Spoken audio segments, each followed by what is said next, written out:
Hello everyone and welcome to my channel in academic education में। Guys इस video में बात करने वाले हैं पॉलिटी के बारे में। सो गाइस मैंने इससे पहले भी इसकी कई वीडियो बना दी हैं। सो जो हमने प्रीवियस वीडियो में किया था उससे आगे जो अब कंटिन्यू करते हैं। अनुच्छेद आर्टिकल पार्ट 1 अनुच्छेद फर्स्ट जो है मीन्स अनुच्छेद जो 1 है वो क्या कहता है, भारत जो है ना अर्थात भारत राज्यों का संघ है। इसका मतलब क्या है? इसका मतलब है कि वो किसी के साथ कोई समझौता नहीं है।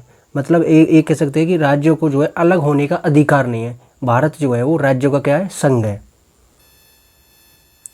अनुच्छेद 2 भारतीय क्षेत्रों को 3 वर्गों में बांटा जाता है। भारतीय क्षेत्र जो है उनको 3 वर्गों में बांटता है। भारतीय क्षेत्रों को 3 वर्गों में बांटा गया है। States, UT and territories acquired by government. अनुच्छेद 2 क्या कहता है? Gives power to parliament. यह जो है पार्लियामेंट को पावर देता है। किस किस से रिलेटेड पावर देता है? नया राज्य स्थापित करने के लिए बाहरी क्षेत्र से। यहाँ पे एक इम्पोर्टेंट पॉइंट क्या है, अगर हमें कुछ कोई नया राज्य जो है स्थापित करना हो बाहरी क्षेत्र, कोई बाहर की जो बाहर का जो क्षेत्र है वो अगर हमें अपनी भारत में जो है इंक्लूड करना हो तो नया राज्य जो पार्लियामेंट जो है वो स्थापित कर सकती है। तो नए राज्य को स्वीकार करने के लिए यह पावर देता है अनुच्छेद 2 पार्लियामेंट को। अनुच्छेद 3 में क्या है? संसद को 5 शक्ति दी गई हैं एक नया राज्य बनाने के लिए अपने ही क्षेत्र में। जैसे कि हमारे जो इंडियन टेरिटरी है, मतलब जो हमारा जो क्षेत्र है भारत का, उसमें ही कोई किसी अलग राज्य का जो है गठन कर दिया गया। ये एक नया राज्य बनाना जो अनुच्छेद 3 में संसद को 5 शक्तियाँ दी गई हैं।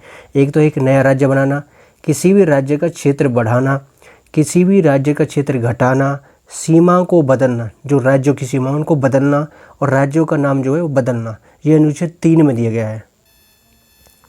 अनुच्छेद 4 यह घोषणा करता है कि अनुच्छेद 2 या 3 के तहत बने कानूनों को संविधान के संशोधन के रूप में अनुच्छेद 368 के तहत नहीं माना जाना चाहिए।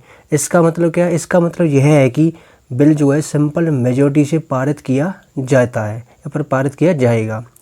स्टेट्स की जो है फॉर्मेशन कैसे हुई थी? फिर बिफोर 1947 1947 से पहले ब्रिटिश इंडिया था, उसमें प्रोविंसेस थे और प्रिंसली स्टेट्स थे, प्रांत थी और प्रिंसली स्टेट्स थे।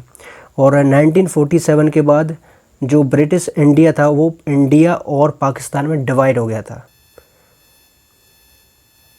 कॉन्स्टिट्यूशन जो है 1950, उसमें क्या पार्ट जो थे कॉन्स्टिट्यूशन जो 1950 का था उसमें पार्ट जो है ABCD में बटे हुए थे। पार्ट ए में क्या थे? प्रोविंसेस थी। पार्ट बी में क्या थी? प्रिंसली स्टेट्स थी, रियासतें थी। पार्ट सी में क्या थी? चीफ कमिश्नरी एरियाज़ थे। और पार्ट डी में क्या थे? अंडमान एंड निकोबार आइलैंड्स थे। और जो ये पार्ट्स जो पार्ट्स थे ये 7th अमेंडमेंट एक्ट 1956 के तहत इन कैटेगरीज़ को अबॉलिश कर दिया गया था।